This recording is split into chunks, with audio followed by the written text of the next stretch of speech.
वैशाली के लाल जमुई में हुए शहीद। जी हाँ, उनका पार्थिव शरीर आया उनके गृह प्रखंड पातेपुर में, जहां पर स्थानीय विधायक लखिंदर पासवान और वैशाली एसपी रविरंजन कुमार भी पहुंचे। और सबसे बड़ी बात आपको बताते चले कि बालू माफिया से लड़ते हुए शहीद हो गए। ट्रैक्टर से कुचलकर उनकी मौत हो गई। और आपको बताया कि प्रभात रंजन इकलौते अपने परिवार में ऐसे व्यक्ति थे जो कमाने वाले थे।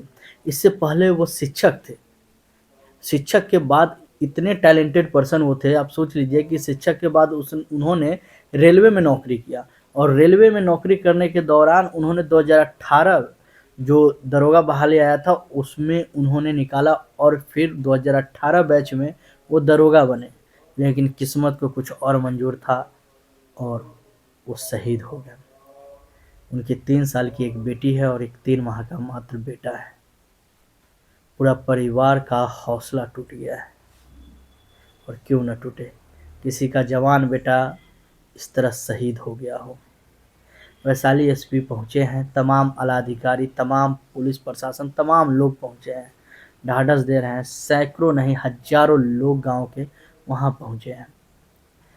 लेकिन एक शहीद हमारी आपकी सुरक्षा, लॉ एंड ऑर्डर मेंटेन करने के लिए, और लगातार आप देख रहे हैं इससे पहले भी वैशाली जिले के सराय थाना में तैनात अमिताभ बच्चन नामक कांस्टेबल की हत्या कर दिया गया था।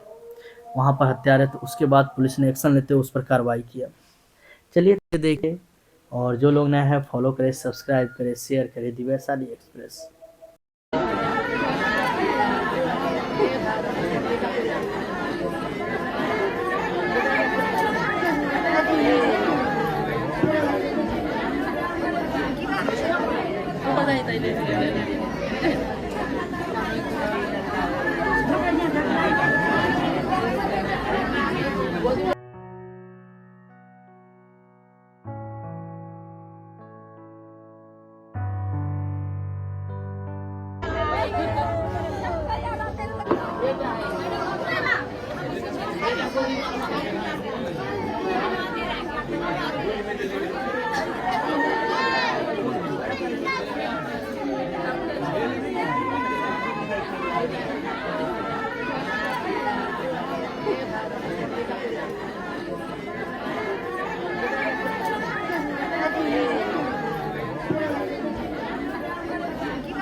शहीद हो गए, क्या कहेंगे?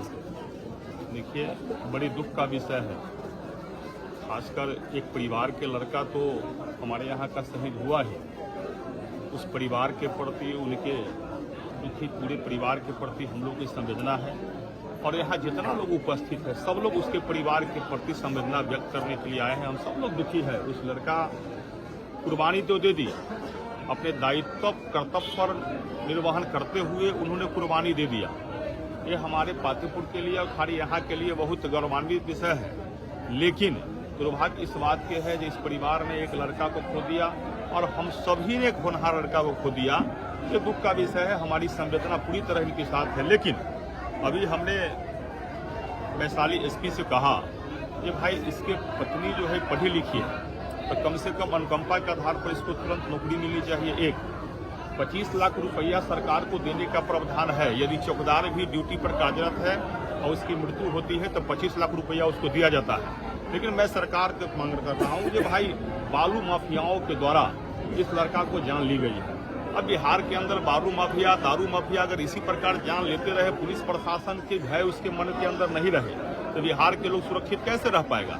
लेकिन इसके परिवार के लोग कम से कम 1 करोड़ रुपया मुआवजा के तौर पर मैं मांग करता हूं बिहार सरकार से कि एक अनुकंपा के आधार पर इसकी पत्नी की नौकरी हो ही, लेकिन मुआवजा के तौर पर 1 करोड़ रुपया, वो 25 लाख रुपया तो सरकारी प्रावधान है। यदि चौकीदार की ही मृत्यु होती है तो 25 लाख रुपया वो देना ही है। वो 25 लाख रुपया दे, बहुत बड़ा कोई उपकार आप नहीं कर रहे हैं। मैं केवल यह मांग कर रहा हूं कि 1 करोड़ रुपया अलग से दीजिए, क्योंकि बिहार के अन्य जिला में भी कहीं इस प्रकार की घटना हुई है तो आपने 1 करोड़ रुपया दिया है। तो यहाँ भी चूंकि मेरे पातेपुर विधानसभा का विषय है, मेरे घर का विषय है, तो बिहार सरकार से मैं मांग करता हूँ कि अनुकंपा के आधार के नौकरी के अलावा 1 करोड़ रुपया इस परिवार को दीजिए।